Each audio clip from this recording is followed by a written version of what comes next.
এইটা আপনি কি করলেন? কি করলাম? এইখানে ময়লাটা কেন ফেলাইলেন? তো ময়লা এখানে ফেলবো না কোথায় ফেলবো? ওই যে ওই পাশে দেখেন ওই যে ময়লার স্তূপ আছে, ওইখানে ফেলাম। তো তুমি এখানে কি করতে আছো? তুমি তো নিজেও ময়লা পরিষ্কার করছো। তোমার সামনে আমি ময়লাটা ফেললাম, চুপচাপ ময়লাটা নিয়ে ডাস্টবিনে ফেলে দিলেই তো পারো, এত কথা বলার কি আছে? আমি ময়লা পরিষ্কার করি, এটা আমার গান, কিন্তু আপনি তো দায়িত্ব খাওয়া লাগে। দায়িত্ব? কিসের দায়িত্ব? দায়িত্ব এই যে দেশ পরিষ্কার রাখা, শহর পরিষ্কার রাখা, এটা যার যার দায়িত্ববোধের মধ্যে পড়ে না।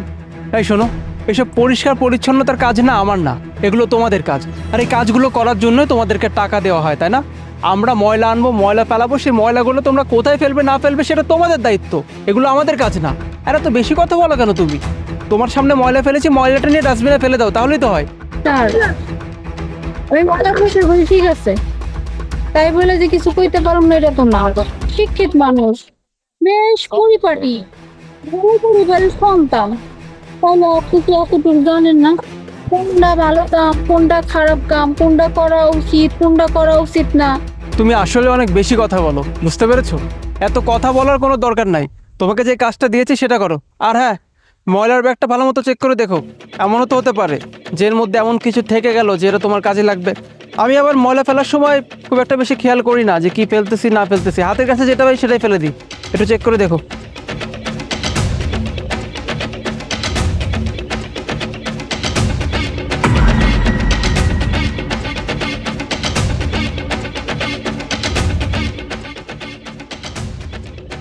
কেন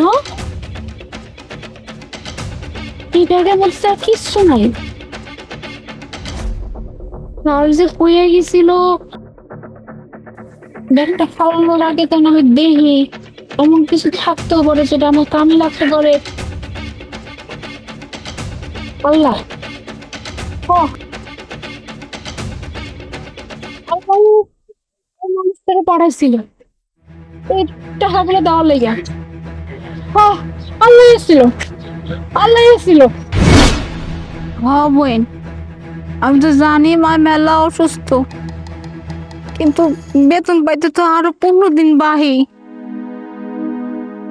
হ্যাঁ আমি তো বুঝতেছি ওষুধ শেষ হয়ে গেছে, এই 15 দিন কেমনে মায় চলবো ওষুধ না খাই আমি বুঝতেছি না। আমার হাতে তো কিছু নাই রে।